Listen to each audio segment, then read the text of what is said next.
بسم اللہ الرحمن الرحیم الحمد للہ رب العالمین والصلاة والسلام علی اشرف الانبیاء والمرسلین وعلی آلہ واصحابہ اجمعین ومن تبعهم بإحسان الى یوم الدین اما بعد قال الامام البخاری رحمہ اللہ باب دعوت الوالدین۔ الادب المفرد کے درس میں گزشتہ ہفتے ہم لوگوں نے ایک باب پڑھا تھا والدین کی دعا یا بد دعا کے بیان میں۔ میں نے جیسے گزشتہ ہفتے ہی بتایا تھا کہ اس باب میں امام بخاری رحمۃ اللہ علیہ نے 2 حدیثیں بیان کی۔ پہلی حدیث حضرت ابو ہریرہ رضی اللہ تعالیٰ عنہ کی ہے، جس میں پیارے نبی صلی اللہ علیہ وسلم نے یہ بات بیان فرمائی کہ 3 دعائیں ایسی ہیں جو کبھی رد نہیں ہوتی۔ 3 دعائیں ایسی ہیں جو کبھی رد نہیں ہوتی۔ ان میں سے ایک دعا مظلوم کی ہے، مظلوم اگر بد دعا دے تو اللہ کے پاس وہ رد نہیں ہوتی۔ دوسری دعا مسافر کی ہے، مسافر اگر حالت سفر میں دعا کرے اللہ تعالیٰ اس دعا کو قبول کرتے ہیں۔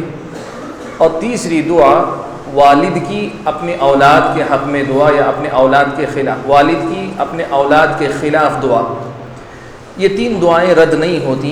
یہ پہلی حدیث تھی جس کی تفصیل ہم نے گزشتہ درس میں سنی تھی۔ آج اسی باب کی دوسری حدیث ہم لوگ سننے جا رہے ہیں، اور جیسے میں نے بتایا اس باب میں امام بخاری نے 2 حدیثیں بیان کی۔ دوسری جو حدیث ہے، اس حدیث کے راوی بھی حضرت ابو ہریرہ رضی اللہ تعالیٰ عنہ ہیں۔ امام بخاری رحمۃ اللہ علیہ نے اپنی سند کے ساتھ حضرت ابو ہریرہ رضی اللہ تعالیٰ عنہ سے یہ بات روایت کی ہے۔ کہتے ہیں کہ میں نے رسول اکرم صلی اللہ علیہ وسلم کو یہ فرماتے ہوئے سنا کہ لوگوں میں جتنے بھی لوگ پیدا ہوئے ہیں ان میں سے اگر بچپن میں کسی نے بات کی ہے تو 2 لوگ ہیں۔ حضرت ابو ہریرہ کہتے ہیں میں نے اللہ کے رسول صلی اللہ علیہ وسلم کو فرماتے ہوئے سنا کہ بچپن میں اگر کسی نے بات کی ہے تو وہ 2 لوگ ہیں۔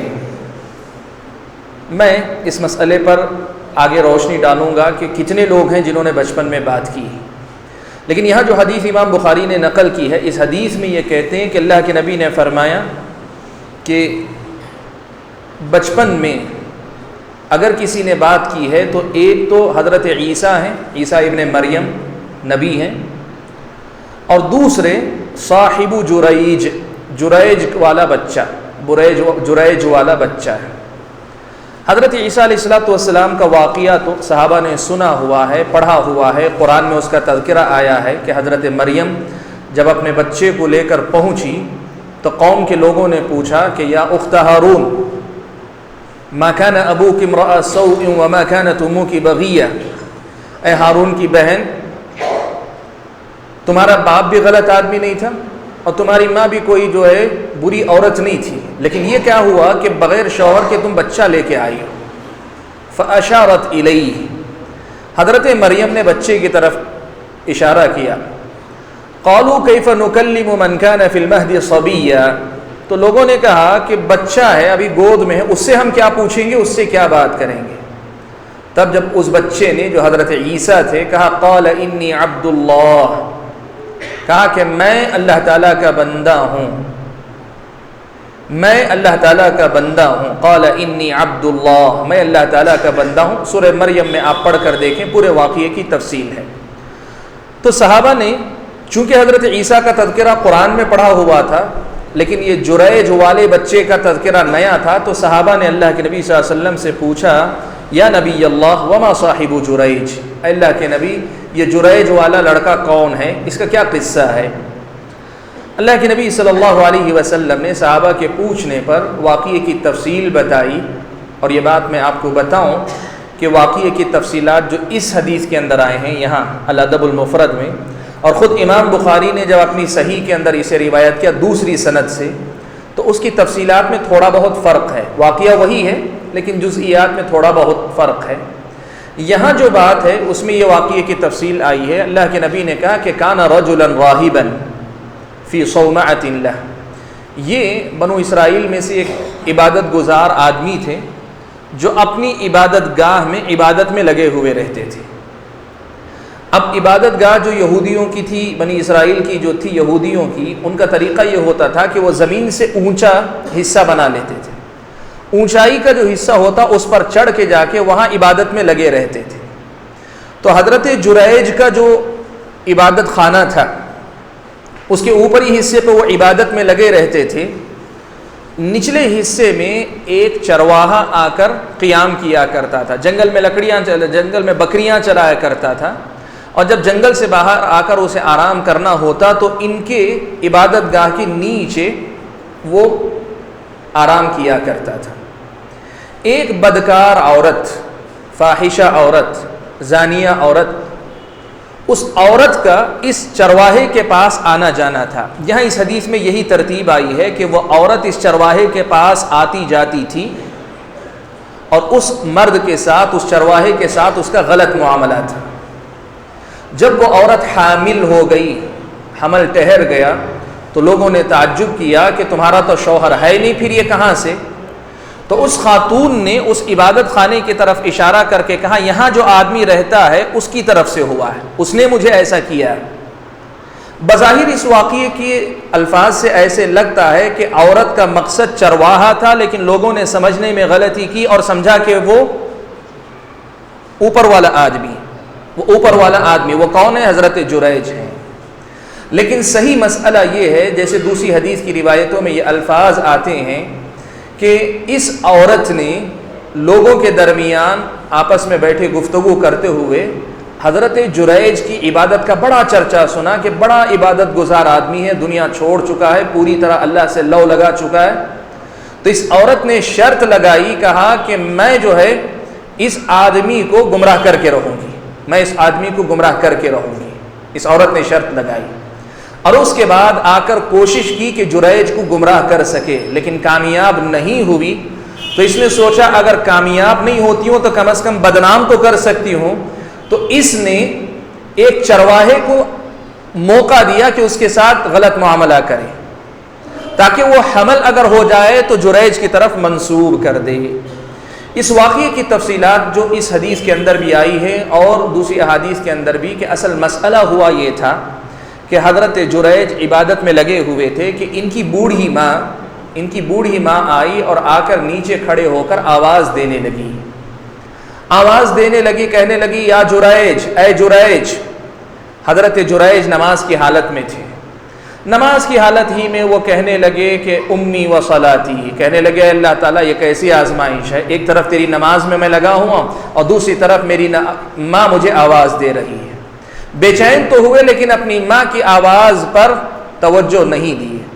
اس روایت میں تو نہیں، لیکن دوسری روایتوں میں، یعنی صحیح بخاری وغیرہ کی روایت، صحیح مسلم کی روایت میں یہ تک صراحت آئی ہے کہ اتنی بوڑھی عورت تھی کہ وہ اپنے پیشانی پہ ہاتھ رکھ کر ایسے دیکھا کرتی تھی اونچائی کی طرف، بہت کمزور عورت۔ حتیٰ کہ روایت میں الفاظ ہیں کہ حضرت ابن عباس نے اپنا ہاتھ رکھ کر بتایا کہ اللہ کے نبی نے ایسے ہاتھ رکھ کر اشارہ کر کے بتایا کہ اتنی بوڑھی عورت تھی کہ وہ جریج کو اوپر کی طرف دیکھتی بھی تو روشنی سے اپنی نظر کو محفوظ رکھنے کے لیے اسے صاحبان جیسے بنانا پڑتا تھا۔ ماں نے آواز دی، حدیث کے یہاں الفاظ ہیں پہلی بار آواز دی جریج امی و صلاتی، میری نماز اور میری ماں، میں کدھر جاؤں؟ لیکن جواب نہیں دیا۔ ماں نے دوسری مرتبہ آواز دیا یا جریج جریج۔ حضرت جریج نے پھر وہی کہا ہے میرے رب، ایک طرف تیری نماز پڑھ رہا ہوں، دوسری طرف ماں آواز دے رہی ہے۔ تیسری مرتبہ بھی ماں نے آواز دی تو وہی کیفیت۔ حدیث کے یہاں الفاظ سے ایسے لگتا ہے کہ مسلسل 3 مرتبہ اس نے آواز دی، لیکن صحیح مسلم کی ایک روایت میں یہ الفاظ آئے ہیں کہ یہ 3 مرتبہ ہی نہیں تھا بلکہ 3 دن کا واقعہ تھا۔ پہلے دن آئی، آواز دی، نماز میں مشغول رہے، جواب نہیں دیے، واپس لوٹ گئی۔ دوسرے دن بھی ماں آئی، آواز دی، وہ نماز میں مشغول رہے، جواب نہیں دیا، ماں واپس لوٹ گئی۔ تیسرے دن بھی آئی، آ کر آواز دی، ماں نے آواز دی تو جریج نے جواب نہیں دیا، ماں ناراض ہو گئی۔ یہاں معلوم ہوتا ہے 3 مرتبہ، صحیح مسلم کی روایت میں ہے کہ 3 دن تک یہ واقعہ ہوا۔ تو ماں نے یہ الفاظ کہے، یہ دعا دی، یا یوں کہیے یہ بد دعا دی جریج کو کہ اللہ تعالیٰ جب تک زانیہ عورتوں سے تیرا سامنا نہ کروا دے تجھے موت نہ دے. ماں نے جو بد دعا کی تھی وہ کیا؟ زانیہ عورت سے تیرا سامنا جب تک نہ کروا دے اللہ تجھے موت نہ دے.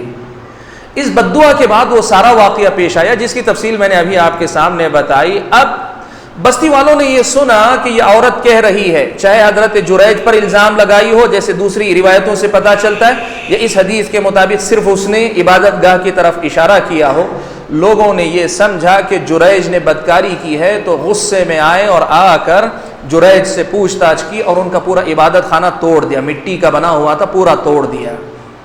کہا کہ اتنے عبادت گزار بن کے پھرتے ہو، ہماری نظر میں تمہارا اتنا احترام ہے اور تمہارے اندر کی یہ کرتوت ہے، اتنے گئے گزرے انسان ہو کہ عورتوں کے ساتھ بدکاری کرتے ہو. غصے میں لوگ جو ہے اس کو توڑ تاڑ کر چھوڑ دیے. جریج نے پوچھا کہ بھئی ماجرا ہے کیا؟ کہا دیکھو یہ عورت بدکار ہے اور یہ کہتی ہے کہ یہ بچہ تمہارا ہے. جریج نے جب یہ بات سنی تو جریج اتر کر آئے اور گئے، چل کر گئے. یہاں اس روایت سے پتہ چلتا ہے کہ وہ عورت بادشاہ کے پاس لائی گئی، جریج بھی بادشاہ کے پاس چل کر آئے جو اس وقت کا بادشاہ تھا. جب بادشاہ کے پاس چل کر آ رہے تھے تو وہ جو بدکار عورتوں کی ٹولی تھی اس کے طرف اس کے پاس سے گزر رہے تھے. ان کے پاس سے گزرتے ہوئے، اور یہ صراحت یہ تفصیل صرف الادب المفرد میں آئی ہے، صحیح بخاری وغیرہ میں یہ تفصیل نہیں آئی ہے، کہ انہوں نے جو ہے بدکار عورتوں کی طرف دیکھا تو دیکھ کر مسکرائے اور اس کے بعد آئے اور آ کر بادشاہ کے سامنے کہا ماجرا کیا ہے؟ کہا دیکھو تم پر یہ الزام لگا ہے. تو انہوں نے اس بچے کو لانے کا حکم دیا جو بچہ پیدا ہوا تھا، عورت جو حامل ہوئی تھی اس کا جو بچہ پیدا ہوا تھا اس بچے کو لائے اور لا کر حضرت جریج نے پوچھا کہ بچے بتا تیرا باپ کون ہے؟ اے بچے بتا تیرا باپ کون ہے؟ تو اس بچے نے یہ جواب دیا، کہا کہ میرا باپ فلاں آدمی ہے جو بکریاں چراتا ہے جنگل کے اندر. یہ وہ بچہ ہے جس نے بچپن میں بات کی، یہ وہ بچہ ہے جس نے بچپن میں بات کی. یہ بات اللہ کے نبی صلی اللہ علیہ وسلم نے بیان کی کہ صاحب جریج کا ساتھی یعنی جریج کے واقعے میں جس بچے کا ذکر آیا ہے وہ دوسرا بچہ ہے جس نے بچپن میں بات کی ہے. معاملہ تو ختم ہو گیا، جریج کی برات ہو گئی، اس لیے کہ چھوٹا بچہ جو بولنا نہیں جانتا وہ منہ کھول کر گواہی دے میرا بچہ فلاں، میرا باپ فلاں ہے، تو لوگوں کے لیے مسئلہ صاف ہو گیا کہ اس عورت نے یہ الزام جھوٹا لگایا ہے یا الزام غلط ہے. اب لوگوں کو شرمندگی ہوئی تو لوگوں نے یہ چاہا کہ ان کا جو عبادت خانہ توڑ دیے ہیں اس کو ہم سونے سے بنا دیں گے دوبارہ. اور عوام کا یہی مسئلہ ہوتا ہے، ان کو تحقیق وغیرہ سے کوئی تعلق نہیں ہوتا، ناراض ہوتی ہیں معمولی سی بات پر بھی ایسے یقین کرتی ہیں جیسے جو ہے ان کی آنکھوں دیکھی بات ہے. صرف ایک عورت نے الزام لگا دیا، بیچارے کی ساری عبادت، ساری زندگی کی محنت پر پانی پھر گیا، لوگوں نے اس کا عبادت خانہ توڑ دیا. اور وہی جب حقیقت کھلی تو اس قدر زیادہ شرمندہ ہوئے کہ وہی عبادت خانہ سونے کا بنا کر دینا چاہتے ہیں. یہ عوام کا مزاج ہوتا ہے ہمیشہ معاملات کے اندر. تو حضرت جریج نے کہا کہ نہیں، سونے ہونے کے بنانے کی ضرورت نہیں، جیسا مٹی کا بنا ہوا تھا ویسے ہی عبادت خانہ بنا دو، اور وہ اپنی عبادت میں لگ گئے. الادب المفرد کی اس روایت میں الفاظ بھی ہیں کہ لوگوں نے ان سے پوچھا کہ آپ جس وقت عورتوں کے پاس سے گزر رہے تھے اس وقت آپ نے عورتوں کی طرف مسکرا کر دیکھا، ایسا کیوں کیا؟ عورتوں کے پاس سے گزرتے ہوئے آپ نے مسکرا کر جو ان کی طرف دیکھا، کیوں کیا؟ تو انہوں نے کہا کہ اصل میں جب وہاں سے گزر رہا تھا اور اس عورت کو میں نے ان بدکار عورتوں میں دیکھا تو مجھے یہ بات یاد آ گئی کہ میری ماں نے میرے حق میں بد دعا کی تھی کہ اللہ تجھے موت اس وقت نہ دے جب تک تیرا سامنا بدکار عورتوں سے نہ کروا دے. میں سمجھ گیا کہ یہ میری ماں کی بد دعا کا نتیجہ ہے کہ آج مجھے ان عورتوں کا سامنا کرنا پڑ رہا ہے. یہ جریج ہی کی الفاظ ہیں یا جریج ہی نے یہ بات کہی ہے، پیارے نبی صلی اللہ علیہ وسلم نے اس حدیث میں یہ بات بیان فرمائی. واقعہ مکمل ہوتا ہے. امام بخاری رحمۃ اللہ علیہ نے اس واقعے سے جو مسئلہ بتانا چاہا وہ سب سے پہلا مسئلہ ہے، وہ یہ کہ ماں کی بد دعا اولاد کے حق میں یہ بہت جلد قبول ہوتی ہے، یہ رد نہیں ہوتی ہے. باپ کی بد دعا اولاد کے حق میں یہ قبول ہوتی ہے، رد نہیں ہوتی. میں نے آپ کو بتایا پہلی حدیث جو امام بخاری نے نقل کی اس میں الفاظ ہیں دعوت الوالد، باپ کی بد دعا، اور یہ دوسری روایت ہے جس میں ماں کی بد دعا کا ذکر ہے. میں بتایا کہ پہلی روایت کے سلسلے میں بعض اہل علم نے یہ کہا ہے کہ اس میں صرف باپ کی بد دعا کا ذکر ہے، ماں کی بد دعا نہیں ہوتی، اس لیے اس کو شامل نہیں کیا گیا۔ لیکن اگر آپ باریکی سے دیکھنا چاہیں، امام بخاری نے باب باندھا والدین کی بد دعا، تو والدین کے تذکرے کے لیے ایک حدیث وہ لائی جس میں والد کا تذکرہ ہے، اور دوسری حدیث وہ لائی جس میں والدہ کا تذکرہ ہے۔ تو کہ معلوم ہوا دعا بد دعا چاہے باپ کی ہو چاہے ماں کی ہو، اگر ماں یا باپ حق پر ہوتے ہوئے بد دعا کر دیں تو پھر وہ بد دعا بچوں کو لگتی ہے، بچوں کو ضرور لاحق ہوتی ہے۔ اور اس سلسلے میں کہ ماں کو باپ کو اپنے بچوں کے حق میں بد دعا دینی چاہیے کہ نہیں دینی چاہیے، گزشتہ درس میں بڑی تفصیل کے ساتھ میں نے آپ کے سامنے بات رکھی۔ باب کا مسئلہ تو یہاں ختم ہوا، لیکن اس باب کے اندر دو بڑے اہم مسئلے ہیں جن کو سمجھنا ضروری ہے۔ پہلا مسئلہ یہ ہے کہ حالت نماز میں اگر ماں آواز دے تو ہم پر کیا واجب ہے۔ حالت نماز میں اگر ہم نماز پڑھ رہے ہیں، ماں یا باپ اگر آواز دیں تو ہم پر کیا واجب ہوتا ہے؟ کیا ماں کی پکار پہ لبیک کہیں یا پھر نماز کی طرف ہم لگے رہیں؟ دیکھیے، سب سے پہلی بات تو یہ ہے کہ اگر ایسی کوئی اضطراری کیفیت ہے، یعنی ایسا اہم مسئلہ ہے جیسے جو ہے کوئی سانپ آ گیا ہے، کوئی بچھو آ گیا ہے، یا کوئی جان کا خطرہ ہے، یا کوئی ایسی کیفیت ہے کہ فوری ضرورت ہے، تو ماں ہو کہ کوئی دوسرا رشتہ دار ہو یا کوئی اجنبی انسان ہی ہو، اسلامی شریعت کا یہ حکم ہے کہ آدمی اپنی نماز چھوڑ کر ان کی مدد کر سکتا ہے، وہ ماں ہو کہ کوئی اور ہو۔ اپنی نماز چھوڑ کر اگر ایسی اضطراری کیفیت کہ اس کی بروقت مدد ضروری ہے ورنہ اس کی جان جا سکتی ہے، یا کوئی اتنا بڑا غیر معمولی نقصان، جیسے گھر میں آگ لگ گئی، آپ نماز پڑھ رہے ہیں، کمرے میں آگ لگ گئی، آپ کے لیے یہ حکم نہیں ہے کہ آپ نماز مکمل کریں، آپ نماز چھوڑ کر فوراً آگ بجھانے کا انتظام کریں۔ ایسا کوئی مسئلہ ہو تب پھر جو ہے آپ کو اس کی طرف توجہ دینی چاہیے، چاہے مسئلہ ماں کا ہو، باپ کا ہو، یا کسی بھی انسان کا کیوں نہ ہو۔ دوسری حالت یہ ہے کہ آپ کو ماں آواز دیتی ہے اپنی کسی ضرورت کے لیے، اپنی کسی ضرورت کے لیے۔ اہل علم نے لکھا ہے کہ یہاں جو ہے دو مسئلے دیکھیں، اگر ضرورت اس درجے کی نہیں کہ جس کے بغیر ان کی جان جا رہی ہے، ان کی طبیعت خراب ہو رہی ہے وغیرہ، بلکہ ایسی ضرورت ہے جو ضرورتیں عام طور پہ پیش آتی ہیں، ایسی کوئی ضرورت ہے، تو اہل علم نے لکھا ہے کہ دو مسئلے ہوں گے۔ ایک یہ کہ آپ کی نماز کون سی ہے، اگر فرض نماز ہے، فرض نماز کی حالت میں اگر والد یا والدہ آپ کو آواز دے رہے ہیں تو ایسی صورت میں ضرورت اگر فوری ضرورت ان کی نہ ہو تو نماز آپ مکمل کریں گے، پھر اس کے بعد والدین کی پکار پر فوراً لبیک کہیں گے۔ مطلب یہ کہ سلام پھیرنے تک آپ نماز کی طرف رہیں گے، سلام پھیرنے کے فوری بعد آپ اپنے والدین کی طرف یا والد کی طرف یا والدہ کی طرف جائیں گے۔ لیکن اگر نماز نفل نماز آپ پڑھ رہے ہیں، سنتیں نفل عبادت آپ کر رہے ہیں، تب پھر والد یا والدہ آواز دیتے ہیں تو افضل یہ ہے، بہتر یہ ہے کہ فوراً آپ اپنی نماز چھوڑ کر ان کی پکار پر لبیک کہیں۔ یہ تین درجے ہیں، ان کو یاد رکھیں۔ پہلا وہ درجہ کہ جہاں جو ہے ان کی پکار پہ فوراً لبیک کہنا ضروری ہے، اس لیے کہ اس کے بغیر ان کا بہت بڑا نقصان کوئی بھی ہو سکتا ہے، یہاں آپ فرض نماز میں بھی ہوں تو چھوڑ کر جائیں گے۔ دوسرا درجہ ہے کہ ان کی ضرورت ہے، لیکن وہ ضرورت فوری نہیں، 2-4 منٹ ٹالی جا سکتی ہے، 10 منٹ ٹالی جا سکتی ہے، تو آپ دیکھیں فرض نماز میں ہیں کہ سنت میں۔ فرض میں ہیں تو اللہ کے حق کو مقدم رکھیں، اور اگر سنت میں ہیں تب پھر آپ والدین کی پکار پہ لبیک کہیں، اپنی سنت کو چھوڑ کر آپ والدین کی پکار کی طرف توجہ دیں۔ یہ دوسرا مسئلہ ہے جو جریج کے اس واقعے سے ہماری سمجھ میں آتا ہے۔ جریج نے یہی کیا تھا کہ والدہ کو ضرورت تھی اور حق یہی بنتا تھا کہ والدہ کی پکار پہ لبیک کہیں، خاص طور پہ اگر صحیح مسلم کی روایت کے الفاظ میں 3 دن یہ واقعہ پیش آیا ہے، ماں کی ضرورت کے لیے وہ نہیں پہنچے، یہاں تک کہ ماں اتنی تکلیف محسوس کرتی ہے کہ وہ بد دعا دینے پہ آ جاتی ہے۔ تو اس سے معلوم ہوتا ہے کہ اگر ماں کی ضرورت ہو اور آدمی ان کی دعوت پر لبیک نہ کہے تب پھر یہ جو ہے غلط ہے، اسی تفصیل کے ساتھ جس کا ذکر میں نے آپ کے سامنے کیا ہے۔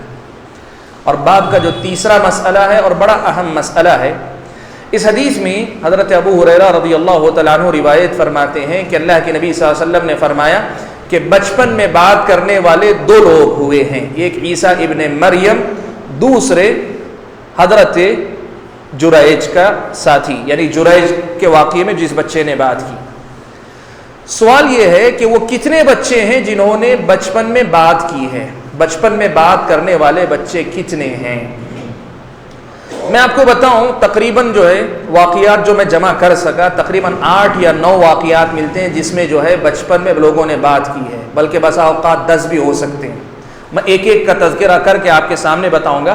ان میں سے ثابت کتنے ہیں، کتنے ذکر تو کیے گئے لیکن ثابت نہیں ہوتے ہیں۔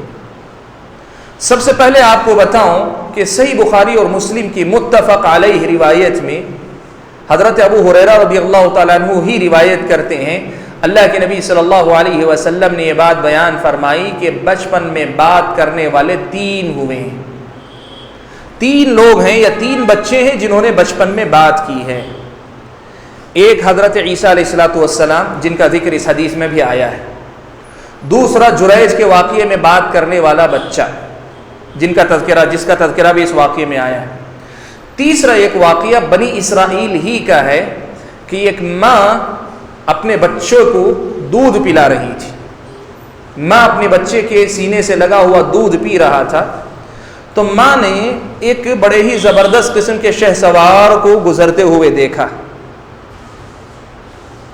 ٹھیک ہے، بڑے ہی زبردست قسم کے شہسوار آدمی کو گزرتے ہوئے دیکھا، تو ماں نے کہا اے اللہ تعالیٰ میرے بچے کو اس کے جیسا بنا دے۔ ماں نے ایک شہسوار کو دیکھا تو یہ دعا کی کہ اللہ تعالیٰ میرے بچے کو اس کے جیسا بنا دے۔ تو بچہ جو دودھ پی رہا تھا اپنی ماں کے حصے کو، سینے کو چھوڑتا ہے اور پلٹ کر کہتا ہے اللہ تعالیٰ مجھے اس کے جیسا مت بنا، اللہ تعالیٰ تو مجھے اس کے جیسا مت بنا۔ پھر اس کے بعد ایک اور عورت کی طرف ایک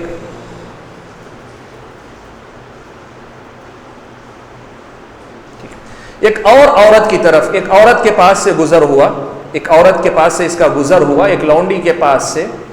وہ عورت بڑی بدنام تھی، وہ عورت بدنام تھی کہ یہ چوری کرتی ہے، یہ زنا کرتی ہے، بدکاری کرتی ہے۔ تو اس ماں نے یہ کہا کہ اللہ تعالیٰ میرے بچے کو اس کے جیسا مت بنا، اللہ تعالیٰ مجھے میرے بچے کو اس کے جیسا مت بنا۔ تو بچے نے دوبارہ ماں کے سینے کو چھوڑ دیا اور چھوڑ کر یہ کہا کہ اللہ تعالیٰ مجھے اس کے جیسا بنا، مجھے اس کے جیسا بنا۔ تو پھر واقعے کی تفصیل میں یہ بات آئی ہے کہ وہ جو عورت، اسے تعجب ہوا کہ میں جس کے لیے کہہ رہی ہوں کہ اس کے جیسے بنا تو بچہ یہ کہتا ہے کہ اس کے جیسا مت بنا، اور میں ایک بدکار یا جو ہے چوری کرنے والی عورت کے بارے میں کہتا ہوں کہتی ہوں میرے بچے کو اس جیسا مت بنا، تو یہ بچہ کہتا ہے مجھے اس کے جیسا بنا، ایسا کیوں ہے؟ تو اس نے وضاحت کی، کہا کہ اصل میں جو شہسوار نظر آ رہا تھا بظاہر شہسوار تھا لیکن یہ بہت بڑا ظالم انسان تھا۔ ماں نے اس کی ظاہری حالت دیکھی، ظاہری حالت دیکھ کر یہ دعا کی کہ میرا بچہ بھی اس کے جیسا بن جائے، لیکن اس نے یہ نہیں دیکھا کہ یہ آدمی بڑا ظالم آدمی ہے، اس لیے بچے نے یہ کہا کہ اللہ تعالیٰ مجھے تو اس کے جیسا مت بنا۔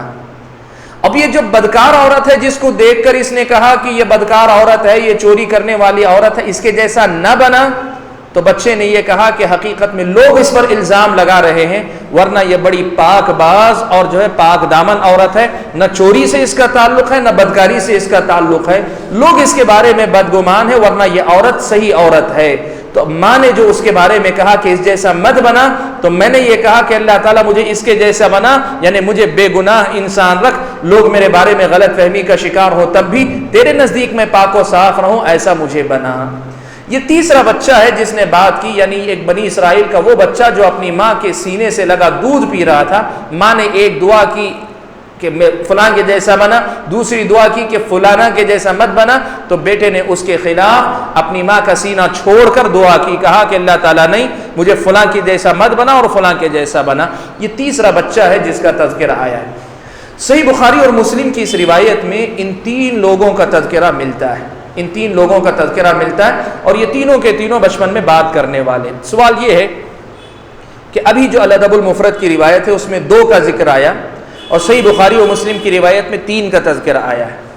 ایسا جب اختلاف ہوتا ہے حدیثوں کے اندر تو اہل علم ایسی صورت میں یہ کہتے ہیں کہ اللہ کے نبی صلی اللہ علیہ وسلم کو پہلے صرف 2 بچوں کے بارے میں بتایا گیا تھا، تو اللہ کے نبی نے 2 کے بارے میں بتایا، پھر بعد میں اللہ تعالیٰ نے مزید ایک بچے کے بارے میں بتایا، تو اللہ کے نبی صلی اللہ علیہ وسلم نے مزید ایک بچے کا تذکرہ فرمایا۔ تو یہ اختلاف کوئی بڑا اختلاف نہیں ہے، پہلی بار بتایا تو 2 بتائے، بعد میں اللہ نے مزید بچوں کا تذکرہ کیا تو اللہ کے نبی نے 3 کا تذکرہ کیا۔ یہ 3 بچے ہوئے، حضرت عیسیٰ جریج والا بچہ، اور تیسرا بچہ بنی اسرائیل کی عورت کا بچہ جس نے اپنی ماں کی دعا پر اپنی طرف سے رد عمل ظاہر کیا تھا۔ ان سے ہٹ کر چوتھا بچہ جس کا ذکر آتا ہے وہ ہے اصحاب الاخدود۔ آپ کو پتہ ہے ایک بادشاہ نے ایک بچے کو جادو سیکھنے کے لیے رکھا تھا، جادوگر، بڑا جادوگر انتقال کر گیا، سورہ بروج کے اندر واقعہ موجود ہے، آپ دیکھ لیں۔ تو جادوگر بہت بڑا جادوگر تھا، وہ انتقال کرنے لگا تو اس نے اپنے بادشاہ سے کہا کہ آپ میرے حوالے ایک بچہ کر دیجئے، میں اس بچے کی ایسی تربیت کروں گا کہ میرا سارا علم میں اس کو دے دوں گا۔ اب وہ بچہ ڈھونڈا گیا، بہت ہی ذہین بچہ اس کے حوالے کیا گیا، جادوگر اپنا اسے جادو سکھانے لگا۔ گھر سے نکل کر جادوگر کے گھر تک جانے کے دوران ایک راہب یعنی عیسائی عالم کا، یہ زمانہ اسلام سے پہلے کا ہے، عیسائی عالم جو اس زمانے کے مسلمان تھے، عیسائی عالم کا گھر بھی پڑتا تھا، راہب کا گھر پڑتا تھا، وہ بچہ راہب کے پاس بھی جانے لگا۔ اس کے پاس دینی علم سیکھتا تھا، جادوگر کے پاس جادو سیکھا کرتا تھا، دونوں علم سیکھتا رہا، یہاں تک کہ واقعی کی تفصیلات ہیں، یہاں تک کہ اسے اپنے علم کو آزمانے کا موقع ملا۔ واقعہ کافی طویل ہے، مختصر بتاتا ہوں، سورہ بروج میں آپ پڑھ لیں واقعہ۔ بچے نے علم کو آزمایا تو اس کے علم نے اسے یہ رہنمائی کی اللہ کے فضل و کرم سے کہ راہب جو علم دے رہا ہے وہ صحیح علم ہے، جادوگر کا علم غلط ہے۔ پھر واقعہ تفصیلی ہے، بادشاہ نے جو ہے اس بچے کو ایمان نہ لانے کی وجہ سے، بادشاہ کو خدا نہ ماننے کی وجہ سے، بادشاہ کے انداز میں جادو میں دلچسپی نہ لینے کی وجہ سے بچے کو قتل کرنے کا حکم دیا، بچہ قتل کر دیا گیا۔ لیکن بچے کو جس انداز میں قتل کیا گیا اس کو دیکھ کر پوری قوم کے لوگوں نے اسلام قبول کر لیا۔ واقعہ بڑا طویل ہے، آپ واقعہ جو ہے سورہ بروج کے اندر پڑھ لیں۔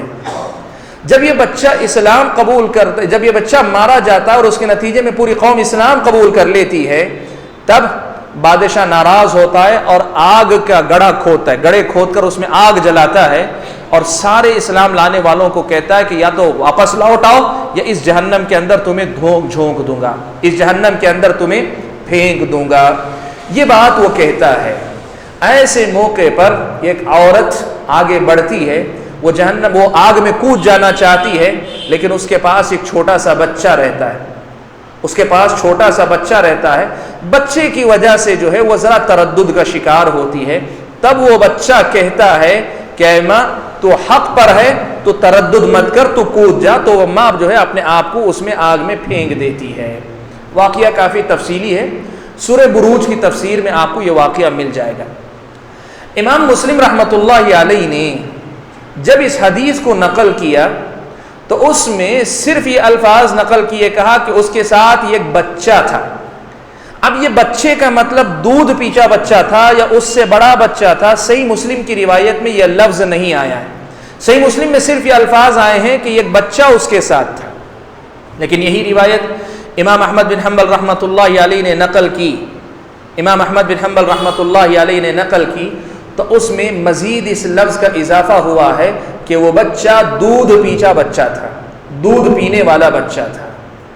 اب مسئلہ یہ ہے کہ یہ روایت مسند احمد کی اگر ثابت مانے کہ جس کے اندر صراحت آئی ہے کہ دودھ پینے والا وہ بچہ تھا، تب پھر یہ چوتھا بچہ ہو جاتا ہے جس نے بچپن میں بات کی، بچپن میں بات کرنے والا یہ چوتھا بچہ اصحاب الاخدود کے واقعے میں جس کا ذکر آیا ہے۔ لیکن کئی ایک اہل علم نے یہ بات لکھی ہے، چونکہ اس کی صراحت نہیں ہے صحیح مسلم کی روایت کے اندر اور امام احمد بن حنبل کی روایت میں اس کا ذکر آیا ہے، امام مسلم نے وہ لفظ نہیں نقل کیا ہے، تو غالب گمان یہی ہے کہ یہ بچہ تو تھا لیکن دودھ پینے والا بچہ نہیں تھا، یہ بچہ تو تھا لیکن دودھ پینے والا بچہ نہیں تھا، چھوٹا بچہ تھا جو بولنے والا تھا۔ تو اس بچے کا شمار دودھ پینے کی مدت میں بات کرنے والے بچوں میں نہیں کیا جائے گا۔ مسئلہ پورا آ کر رکتا ہے اس روایت پر کہ مسند احمد کی روایت میں جو صراحت آئی ہے کہ دودھ پینے والا وہ بچہ تھا، اس روایت کو صحیح مسلم کی روایت کے مقابلے میں قبول کیا جائے گا کہ نہیں قبول کیا جائے گا؟ جن علماء کے پاس یہ زیادتی، یہ زائد لفظ قبول ہے، وہ کہتے ہیں یہ چوتھا بچہ ہے جس نے جو ہے بچپن میں دودھ پینے کی مدت میں بات کی ہے، شیر خوار بچہ جس نے بات کی ہے۔ جن علماء کے پاس یہ زیادتی صحیح مسلم میں نہ آنے کی وجہ سے ضعیف ہے کہ امام مسلم نے اس کو نقل نہیں کیا، اس لفظ کو چھوڑ کر نقل کیا ہے، تب پھر وہ یہ کہتے ہیں کہ صحیح قول یہی ہے کہ صرف 3 بچے ہیں جنہوں نے بچپن میں بات کی ہے، ورنہ چوتھا بچہ جو ہے یہ بچہ تو تھا لیکن دودھ پینے والا بچہ نہیں، بلکہ عام بول چال بات چیت کرنے والا بچہ تھا لیکن بہت چھوٹا بچہ نہیں تھا۔ یہی بات اکثر اہل علم کی ہے، وہ یہ کہتے ہیں کہ اصحاب الاخدود کے واقعے میں جس بچے کا ذکر آیا ہے وہ بچہ اپنے دودھ پینے کی مدت میں بات کرنے والا بچہ نہیں تھا، بلکہ ذرا بڑی عمر کا بچہ تھا جس عمر میں بچے بات چیت کرتے ہیں۔ 4 بچوں کا اب تک ذکر آیا، عیسیٰ، جریج کے واقعے والا بچہ، بنی اسرائیل کی عورت کا وہ بچہ جس نے دودھ پیتے پیتے اپنی ماں کی دعا کے جواب میں بات کی تھی، اور چوتھا بچہ کہ جس نے بات کی ہے نہیں کی ہے، 2 ٹوک بات کہنے کے بجائے دونوں احتمال باقی رہتے ہیں، اصحاب الاخدود والا بچہ ہے۔ آج کے درس میں میرے خیال میں ان 4 بچوں کے تذکرے پر اپنی بات کو ہم روکتے ہیں، اس لیے کہ اس کے بعد مزید 4 سے 5 بچوں کا بلکہ اور کچھ بچوں کا ذکر آتا ہے جن کی تفصیل مجھے آپ کے سامنے رکھنی ہے کہ یہ بچے بات کیے کہ نہیں کیے۔ میں انشاءاللہ اگلے درس کے اندر رکھوں گا، اس لیے کہ وقت کافی آج ہو چکا ہے، عام طور پہ ہمارا درس جتنا ہوتا ہے اس سے تھوڑا 5 منٹ زیادہ ہی ہو گیا، اس لیے آج میں اس درس کو یہیں روک لیتا ہوں۔ اگلے ہفتے باقی اور کتنے بچے ہیں جن کے بارے میں ذکر آیا کہ بچپن میں انہوں نے بات کی اور کہاں آیا ہے، کیا وہ روایتیں قابل بھروسہ ہیں کہ نہیں ہیں، یہ تفصیل ہم لوگ دیکھیں گے۔ تو آج کا جو اصل مسئلہ تھا، الادب المفرد کا جو مسئلہ تھا وہ ہے والدین کی بد دعا کا۔ آدمی کو احتیاط کرنی چاہیے کہ ہماری کسی حرکت، ہماری کسی بات، ہمارے کسی کام کی وجہ سے والدین کو یا والدین میں سے کسی کو اتنی تکلیف نہ پہنچ جائے کہ وہ ہمارے حق میں بد دعا کر بیٹھیں۔ اگر ایسا کچھ ہوا تو پھر ہم تباہ و برباد ہو جائیں گے۔ اللہ سے دعا کیجیے کہ اللہ تبارک و تعالی مجھے اور آپ سبھی حضرات اور خواتین کو جو باتیں ہم سنتے سمجھتے ہیں کہنے اور سننے سے زیادہ عمل کرنے کی توفیق عطا فرمائے۔ آمین وآخر دعوانا الحمدللہ رب العالمین۔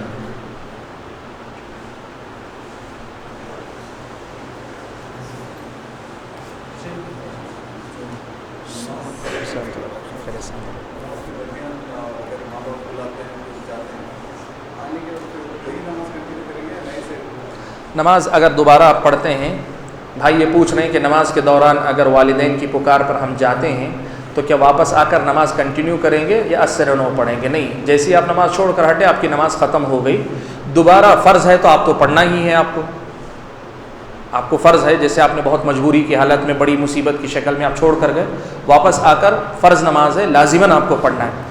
سنت کے سلسلے میں آدمی کو اختیار ہوتا ہے، اس لیے کہ اللہ کے نبی صلی اللہ علیہ وسلم نے فرمایا کہ المتطوع امیر نفس، نفل یا سنت پڑھنے والا آدمی اپنے نفس کا مالک خود ہوتا ہے۔ تو آپ چاہیں تو اسے قضا کر سکتے ہیں، یعنی دوبارہ آ کر پڑھ سکتے ہیں سنت کو، چاہے تو چھوڑ سکتے ہیں۔ ہونا یہ چاہیے کہ آپ پڑھ لیں تاکہ ماں کا حق بھی ادا ہو جائے، اور جو حق اللہ تعالیٰ کا آپ نے مستحب درجے میں ہی ادا کرنے کی کوشش کی تھی وہ پھر سے ادا ہو جائے، یہ بہتر ہے۔ واللہ تعالیٰ اعلم۔ جی نہیں، اصل میں سند کے اعتبار سے مسند احمد کی روایت جو ہے ضعیف نہیں ہے، لیکن ایک مسئلہ یہ ہوتا ہے کہ ایسی زیادتی جو زیادتی کسی صحیح حدیث کے مقابلے میں آتی ہے، وہی حدیث ہے، یعنی وہی حدیث وہی سند کے ساتھ ہے، لیکن مسند احمد کے راویوں نے ایک لفظ کا اضافہ کیا ہے اور امام مسلم نے اس لفظ کو چھوڑا ہے جانتے بوجھتے۔ تو ایسی صورت میں ہوتا یہ ہے کہ ایسی زیادتی کو بعض علماء شاذ کہتے ہیں۔ شاذ کا مطلب یہ کہ اگر اس سند کو دیکھیں گے تو وہ صحیح نظر آتی ہے، لیکن کسی دوسری صحیح روایت کے مقابلے میں دیکھتے ہیں تو وہ جو ہے ضعیف قرار پاتی ہے۔ تو اس وجہ سے بعض علماء نے اس میں تردد کیا، کہا ہے کہ یہ زیادتی چونکہ امام مسلم نے نظر انداز کی ہے، اسی لیے نظر انداز کی ہے کہ یہ زیادتی قابل قبول نہیں ہے، تو اسی لیے وہ کہتے ہیں کہ صرف 3 ہی بچے ہیں جن کے بارے میں ثبوت ملتا ہے کہ بچپن میں انہوں نے بات کی ہے۔ اور جن علماء کے پاس یہ ہے کہتے ہیں کہ نہیں مسند احمد کی سند بھی صحیح ہے، تو ہم یہ کہیں گے کہ نہیں وہ بچہ دودھ پینے والا بچہ ہی تھا، تب پھر مسئلہ یہ ہو جاتا ہے کہ یہ چوتھا بچہ ہو جاتا ہے جس نے بچپن میں بات کی ہے۔ ہاں مسند احمد کی روایت میں ایک کام کرتا ہوں، اگلے ہفتے جو ہے یہ مسئلہ جو آپ نے پوچھا ہے وہ بھی آپ کے سامنے دوبارہ دوہرا دیتا ہوں تاکہ مسئلہ بالکل واضح ہو۔ جزاک اللہ خیر۔ مولانا جریج جو بولے